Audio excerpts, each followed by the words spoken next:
nandito na naman ulit tayo sa isa na naman nating segment, but this time we're going to do a quick unboxing tungkol sa bagong Apple MacBook Pro 2020. Okay, bago po tayo mag-unbox, hihimay-himayin po natin siya into 3 segments. Una, syempre, what's inside the box, kung ano dapat yung makikita natin or what to expect when we open a box of an Apple MacBook Pro. A quick review, side-by-side comparison kung pwede, between 2019 and 2020 MacBook Pros.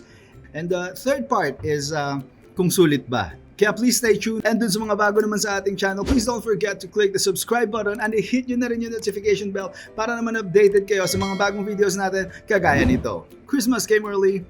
Let's do the unboxing.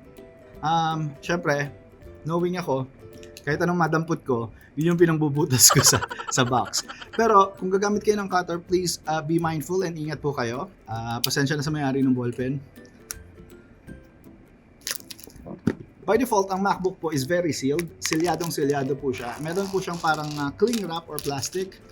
Pag bagong bili nyo yung Mac devices, ganun po siya. Especially pag dineliver sa bahay nyo. In this case, this was directly delivered by Apple. So, here we go.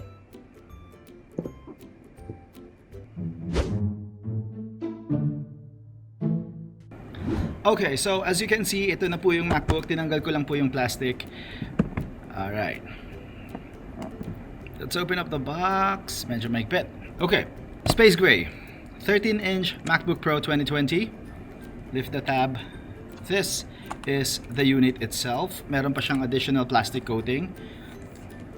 Alright, set this one aside. What's inside the box? Your typical Apple USB-C charger. Some manuals. And your charging brick.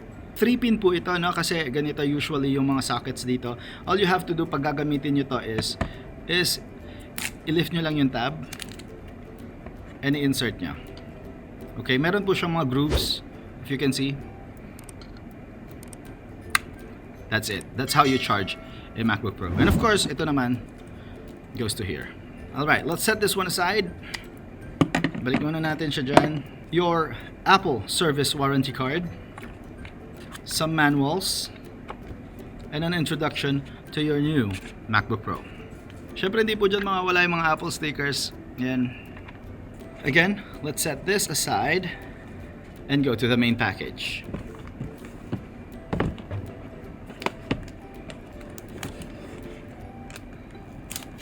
Peel off nyo lang po yung plastic, tanggalin nyo lang.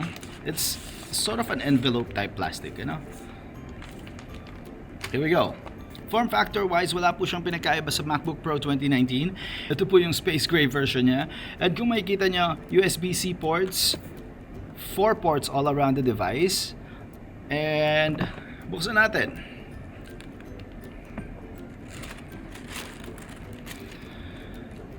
Here you go. Okay. Since na-unbox na natin and alam na natin kung ano yung content niya, I also have here a MacBook Pro 16 inches, yung pinakamalaki, and this one is the top of the line. Papakita ko na rin po sa inyo kung ano yung laman kung ano yung itsura ng 16 inches for comparison's point of view. Ano po? Ito rin yung laman ng 16 inches natin. There's a MacBook Pro inside. Syempre, tinanggal ko na po yung plastic kasi para mapicturean ko siya. So, same content inside the box. Meron din po siyang charging brick, merong USB-C cable. Kung madalas po kayong tumatangkilik ng mga products ng Apple, like for example, MacBook or iPhone, iPads, iPods, mapapansin nyo na as they progress, very minor lang po, no, yung mga binabago nilang changes pagdating sa itsura ng mga produkto nila, lalo na pagdating sa cosmetic and physical appearance, no? In this case, ganun din po. Currently, I'm using a MacBook Pro 13-inch 2019 version, and this again is a 2020 edition. Ang makikita nyo lang pong difference sa kanila. Mas manipis yung 2019, mas manipis po yung luma, and mas magaang yung luma ng 30 grams. The reason being is because yung lumang MacBook, sometime around siguro 2016, pinalitan nila yung conventional keyboard, ginawa nilang butterfly keyboard as they call it, and pinanipis po nila ng todong-todo kagaya ng ganito. Sabi nila para raw mas mabilis yung typing experience kasi mas maliit yung travel time ng keyboard kasi po pag pinipress mas mababa siya. But mas marami rin po ang nagreklamo doon kasi hindi raw maganda yung user experience to the point na parang hindi na sila nagtatype o parang nagtatype na lang sila diretso diretso sa bakal. Ano? So this time, in 2020, ibinalik po nila yung so-called magic keyboard. Ito, naka-elevate po siyang konti. Magpapakita po tayo ng side-by-side comparison yan mamaya. Ano? And siguro, isa rin dun sa mga, ako personally gusto ko itong ginawa nila, sineparate nila yung arrow keys, nilagyan nila ng separation between up, down, left, and right. Ano po? Kasi yung dating MacBooks, magkakadikit yan. Another thing is yung bagong MacBook Pro, they now sport up to 4 terabytes of storage space. Mas malaki, ano? Compared dun sa 2019, ang maximum lang nila is 2 terabyte. So, plain and simple. Ayun lang po yung nasa box niya. One computer unit, charging brick, charging cables, manuals. Yun po, yung MacBook Pro package. The third segment, sulit ba? Yung term na sulit is kind of subjective, ano po, depende po sa inyo. First of all, titignan natin yung budget natin. Pangalawa, titignan natin kung para saan ba natin gagamitin. In this case, kaya po ako naka-Mac kasi my job requires me to do so. Merong certain things like for example, app development, kailangan po niyan sa test flight in order for me to test yung mga apps, ganito, ganyan. Mac lang ang merong ganon. O kaya naman, merong specific application, for example, yung Sketch, sa Mac lang po merong ganon. And another is yung smoothness, no? Mas na-experience ko, mas smooth yung mga editing. Like for example, mga Adobe products, nakikita ko mas smooth sila tumakbo sa Mac compared sa Windows. Specifically, Adobe Premiere Pro, Photoshop, Illustrator, Rush, Lightroom, stuff like that. So para sa akin po, mas preferred ko ang Mac over Windows in terms of productivity. Ngayon, ang big question dyan is, sulit po ba na mag-upgrade sa 2020 Mac kung meron na kayong 2019? As a 2019 Mac user, I would say hindi po. Especially kung coming out from my personal budget, I will never upgrade to a 2020. I'll give you the figures. Why? Yung 2019 po na Mac, which I'm currently using right now to record this video, it retails 74,990 hanggang 86,990. Yun po ang presyo ng MacBook Pro 13-inch sa Pilipinas. In Philippine peso po yan, ano? Kung mapapansin nyo, yung price tag po na 86,990 itself, masakit na sa bulsa. It's no joke. Hindi po biro yung ganyang halaga, especially kung hindi nyo naman pagkakakitaan. That is 2019. Now, moving on, this year, ito pong 2020 MacBook Pros, yung 13 inches po nila, nag-i-start sa 71,990. Mas mura kasi meron silang bagong ini-introduce na M1 chip. Again, we'll go further into details sa susunod na videos if makakagawa tayo ng iba.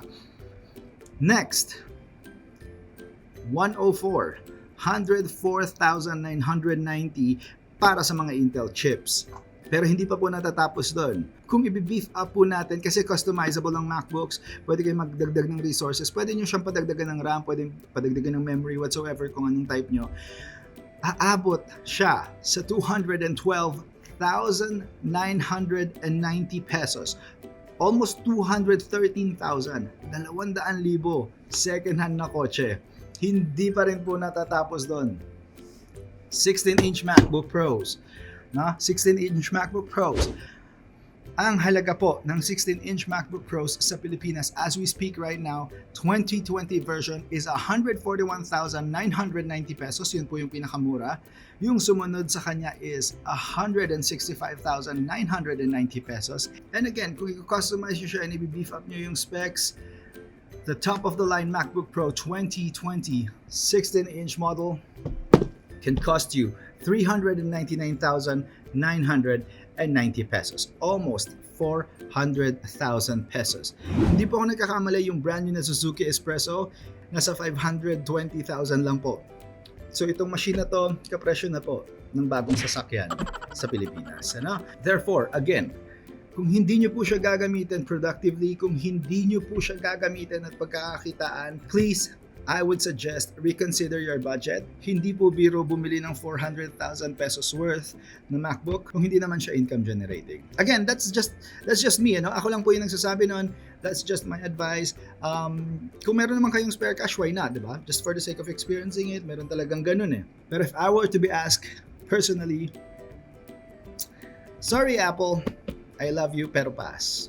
And this concludes our unboxing video. Maraming salamat po sa inyong lahat. Doon sa mga natuwa naman dito sa video natin na to, please don't forget to click the subscribe button at hit nyo na rin yung notification bell para updated kayo sa mga susunod nating videos kagaya ng ganito, at i-share mo na rin sa tropa mo para astig next week.